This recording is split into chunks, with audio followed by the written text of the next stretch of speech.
Hello, this is Michel Leviathan Sorbet and you're watching a new episode of Wojennik TV. World War II was, without any doubt, the major conflict during humans' history.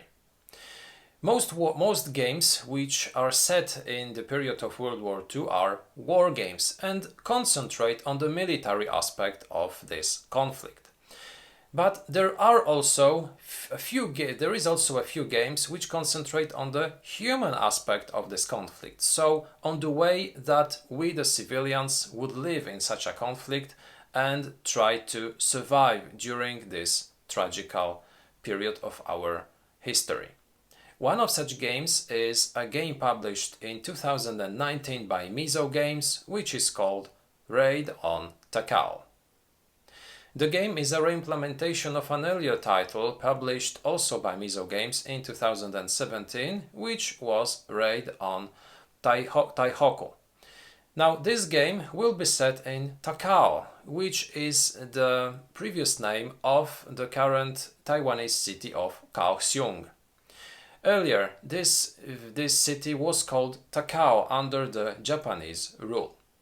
Takao and Taiwan were a very important part of the Japanese Empire because Japanese invested a lot in Taiwan, in the city of Takao, in which military installations were created, some depots were created. So this was also a very interesting target for the Americans during the military campaigns. The Takao city was bombarded a lot during the Second World War, so the civilians living in this area were in constant danger. During this game, which was created by Teng Chi-ming, we will try to overcome our fears, our internal problems, at the same time trying to survive under the constant danger of American bombardments, and we will try to accomplish some missions. Because in the game we will find several scenarios, each of them working differently and with different objectives. Raid on Takao is a game for 2 to 6 players, but at the same time it is a cooperative game, so it is not also absolutely impossible to play it solo. This game is for players aged 15 or higher, and the time of play will be somewhere between 60 to 90 minutes depending on the scenario. Today I would like to show you how the game looks, how the game works, and at the end I would like to give you my final thoughts about this title. So let's begin. Here is Raid on Takao, prepared to play a 2-player game. The first thing that you should do while preparing a game of Raid on Takao is choosing a scenario. You have 5 from which you can choose. Here it is the Sea Rescue scenario. Now each scenario has its corresponding scenario board on which you have the information about the number of turns that you will be playing, about some additional special rules and some spaces where you will be storing additional elements, additional cards. In this scenario the objective will be to save the people who were aboard a ship which was struck by an American bomb during an aerial raid, and among those survivors there are some people known to the characters which are represented in the game. So our objective will be to save those characters. But the scenarios are very different. There are ones in which you will only strive for survive. In others you will, for instance, try to protect the animals from the local zoo. So very different scenarios. Each time you will receive also some additional equipment associated to such a scenario, as I said earlier, the board and sometimes some cards or tokens. Now those boards are double-sided because while playing 4, 5, 6-player games you will be using the second side on which the structure of such a board can be different. Before playing, each player will also choose their own character, or he will randomly receive one of them. Now we have a set of 8 characters. Each of them is represented by, first of all, a standee with also a pawn, and secondly a character board.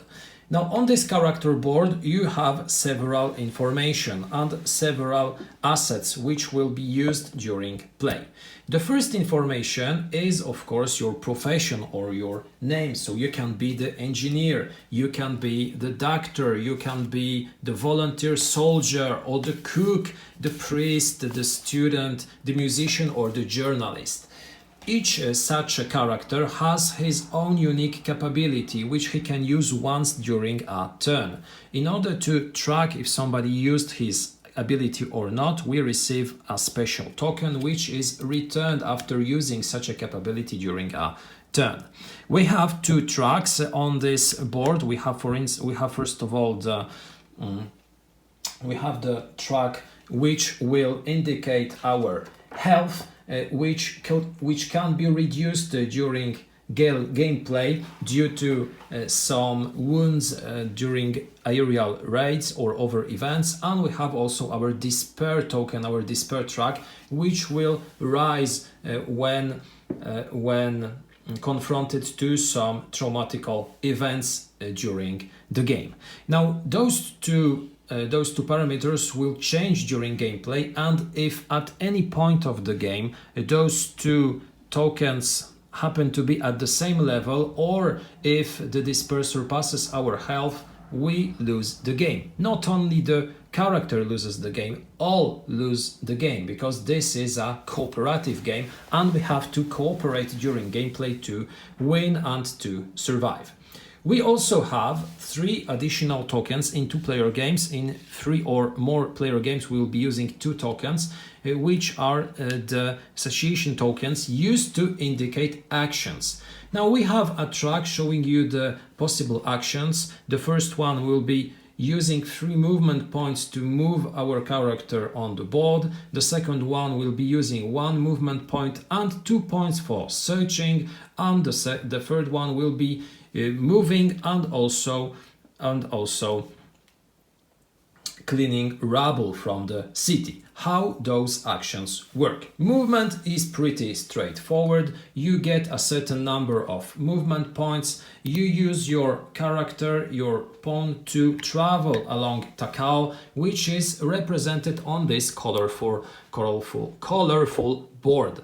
The city is divided into sectors with their own distinctive names at some places.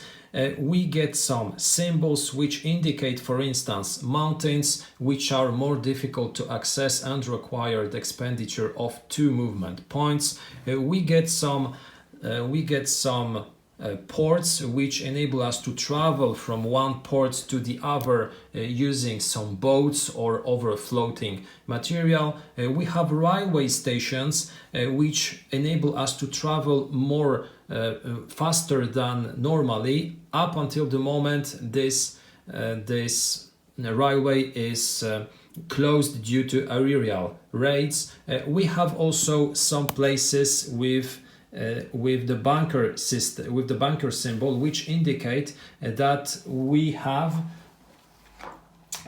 bomb shelters on such areas which will protect us during the aerial raids. On some places also we have the symbol indicating that there will be some equipment available to be searched. During the scenario setup we will be placing a certain number of cards which will depend on the number of players participating in the game. So this deck of cards will be prepared before the game, and we should remove from this deck all the cards which are associated to games played with a higher number of players. So for a 2-player game, as you can see, I have removed a lot of additional cards, and those cards can be vegetables, which are just food, animal carcass, some equipment such as a simple fireplace or Florida water, rice wine, etc. This equipment will enable us, for instance, to drop the level of our despair or to rise our level of health. Among those cards which can be found searched in Takao, we will find also some animal bodies. For instance, we can find a black cat which will travel alongside us because we also receive its own token. We can find a dog, we can find a capybara, and all of them will have their own standee and their own card with also a unique ability. If we are in a great need, we can even change those animals into food. Terrible possibility, but it is possible, and sometimes it will happen because we will be really desperately needing those additional food tokens. Those food tokens are represented by small tokens. As you can see, those markers will be placed on cards. They are double-sided with a 1 and a 2 showing 1 or 2 units of food. So this will be the movement. The movement will be pretty straightforward. You have, for instance, 3 points of movement, so you can move alongside with your animal body 1, 2, 3 sectors, or if you happen to travel onto a mountain sector 1, 2 and 3, and you end your action.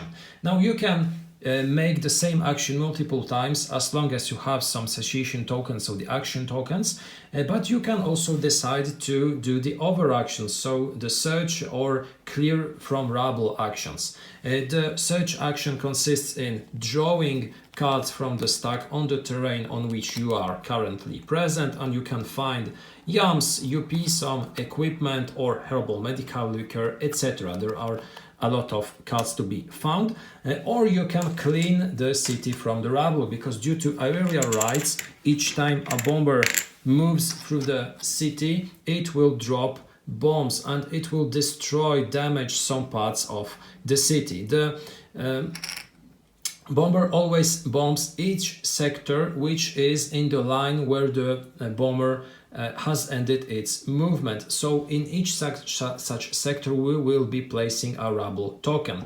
Using one of our actions we can clear the city from such tokens. For each point that we use we can take one of those markers which is next to our location or on our location. So for instance, in this situation, if I had 2 points, I could clear the 2 rubble tokens, enabling us to pass through those sectors, because the rubble tokens block passage. It is much more difficult to travel while those tokens are in the city.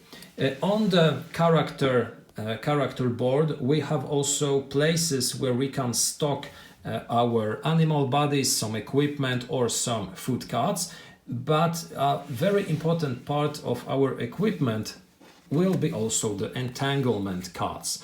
Each character has their own set of 3 unique entanglement cards, which are our internal problems, which we have to solve during gameplay in order to get rid of them.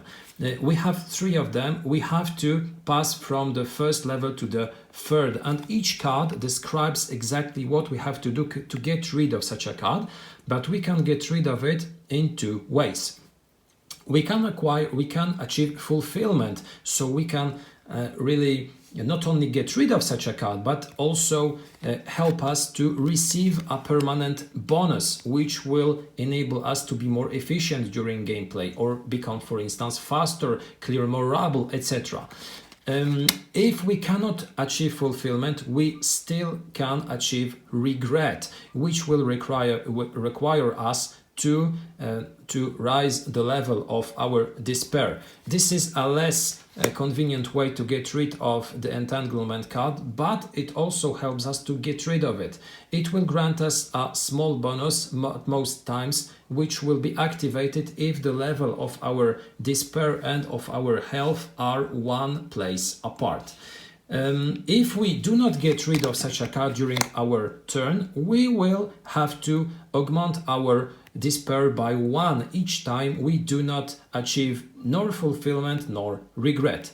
If we manage to get rid of such a card, it stays with us on the fulfillment or regret side up until the game's end, and we can pass on to the second level, which again will describe how to achieve fulfillment or regret. So those are the individual missions, individual aspirations of each player, which will have to be and each player will have to cope with those limitations, with those additional missions, and we will have to accomplish them while trying to achieve also what the mission requires us to do, and at the same time we'll try to escape from the aerial bombing. So a lot of things will be going on. Now, how a turn of Raid on Takao looks like. This is actually very well described on the player aid card, which shows us how the different phases look like. The first one will be the survival phase, during which, as I said earlier, we will be using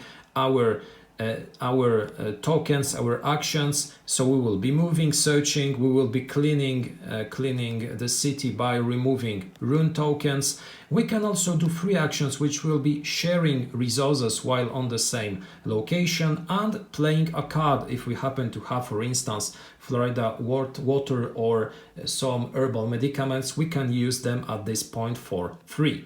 The second phase is the scenario phase. In some scenarios, some things will happen during each of those phases. The third one will be the air raid, during which we will roll the six-sided die. But attention, this is a six-sided die, but with 2 1s, 2 2s, and 2 3s. And the result for each token will indicate how much spaces such a bomber will move during their turn, during their movement. After moving such a bomber to its final place, we will place the ruin tokens on each space alongside the line where the bomber stopped. If there is a character on such a space, such a character will lose 2 health points and it will increase its despair by 1.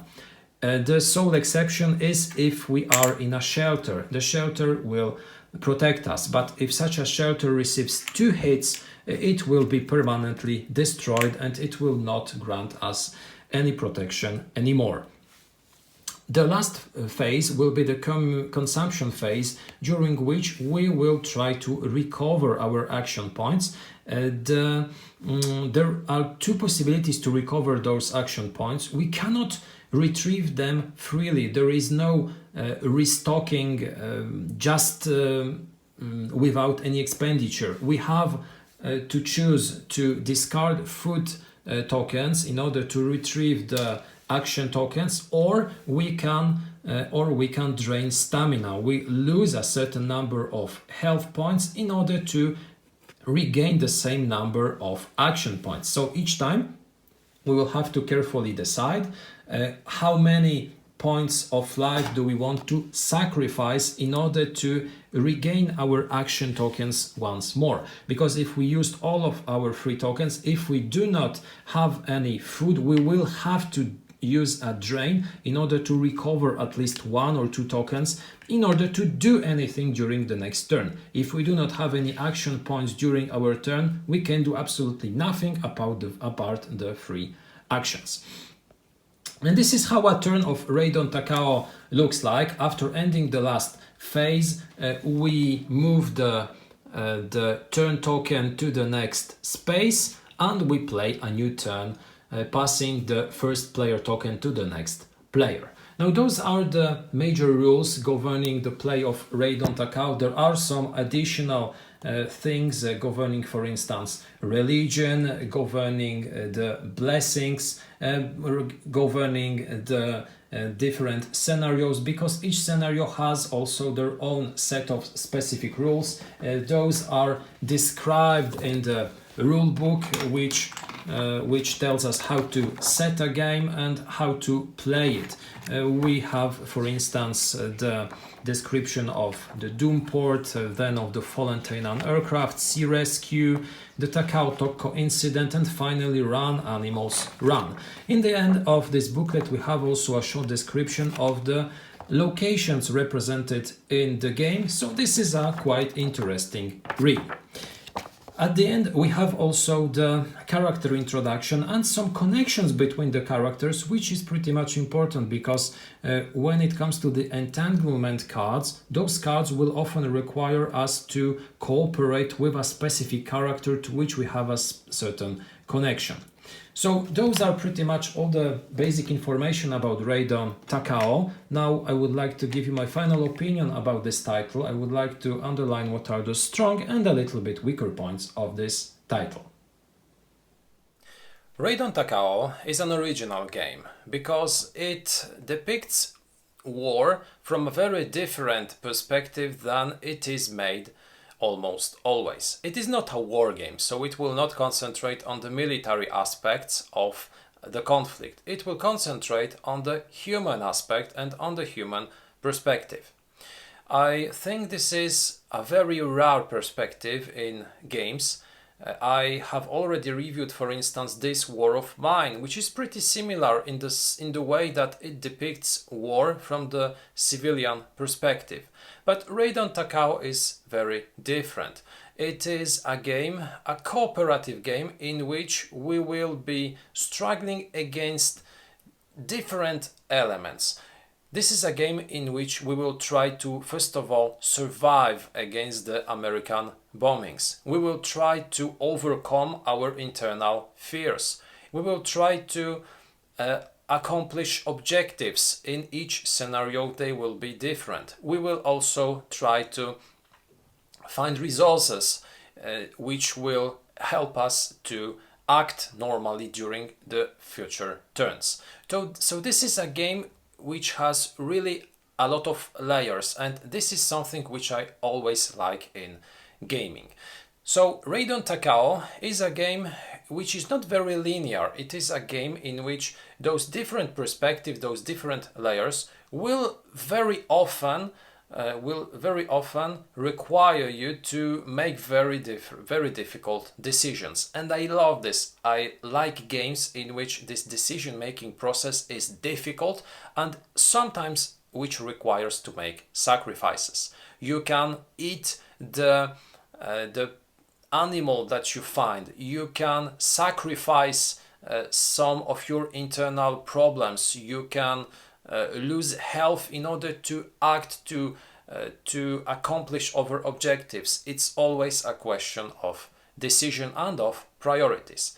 Furthermore, the objectives will sometimes be contradictory because each player will have their own set of internal problems, and those cards, those three cards with which each player will have to struggle during the initial turns, will mostly influence your initial decisions. It is also a question of deciding if I want to accomplish those entanglements or do I want to concentrate on the scenario objectives. It is also a question of decision. It is also a question of judging how much time do you have to accomplish each of those things. And I love this element. What I really like is the fact that you get 5 very different scenarios. You will have a scenario in which you will just try to overcome your internal fears and survive. You will have a scenario in which you will try to help the victims of the bombing of the prison ship. You will try to escape police. You will try to protect animals from the local zoo. Very different missions played very differently.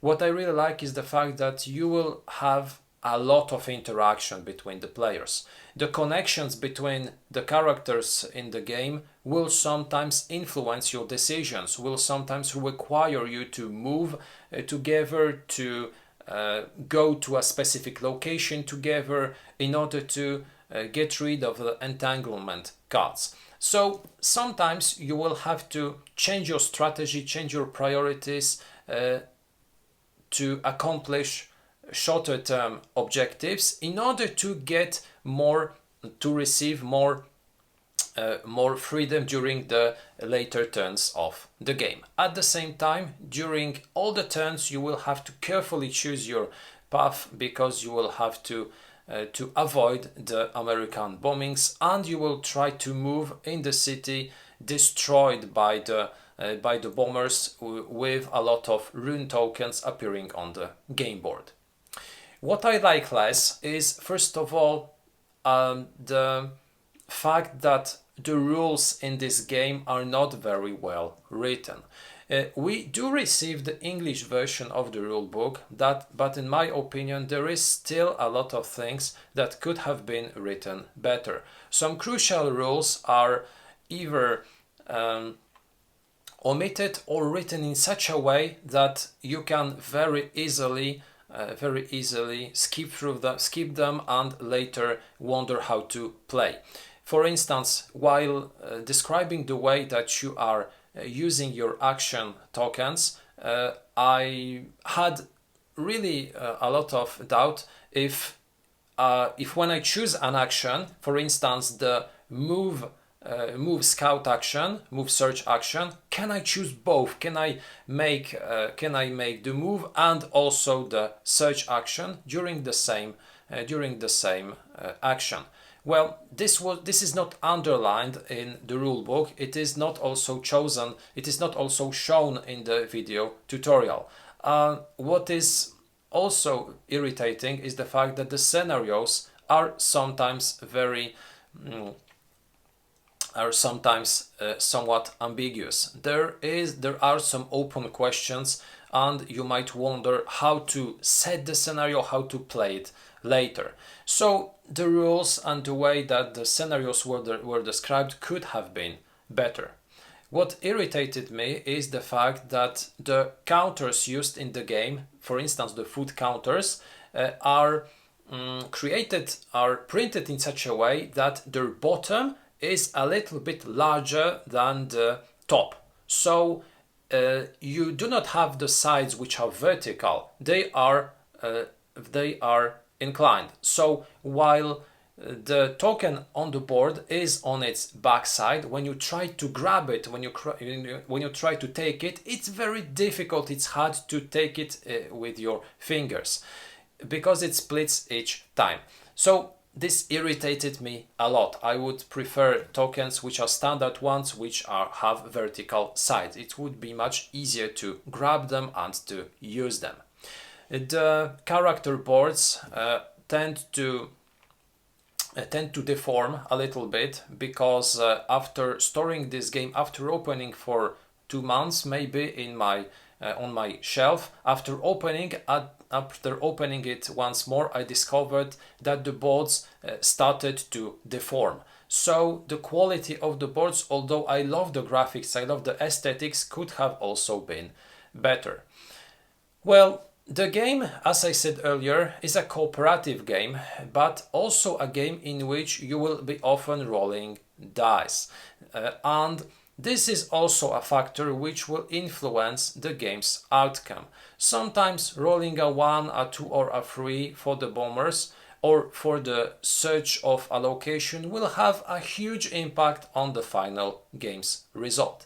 So sometimes this random effect of the die rolls will influence gameplay and will be frustrating, because even after making optimal rules, trying to minimize the probability of a bad die roll, you will still have this die roll which will, for instance, cause you to lose 2 life or not to find the last surviving crew member of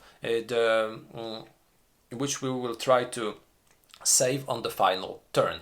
So sometimes this randomness will also be frustrating. Having said that, I believe that Raidon Takao is a very interesting design. It is fast to play, it is dynamic, it is full of interesting ideas. It is a game in which we have tons of cooperation, tons of negotiation, and really a lot of decisions to make during each game turn. At the same time, a game in which you will have a lot of interesting scenarios, very different one from the other. If you like interesting topics, if you like interesting approaches to games set during World War II, Raidon Takao might be a very interesting choice. This was the review of Raidon Takao from Mizo Games. Take also a look at our other videos. We have some unboxings, we have some reviews. Take also a look at our Facebook and Instagram accounts. Have a fantastic day and see you next time.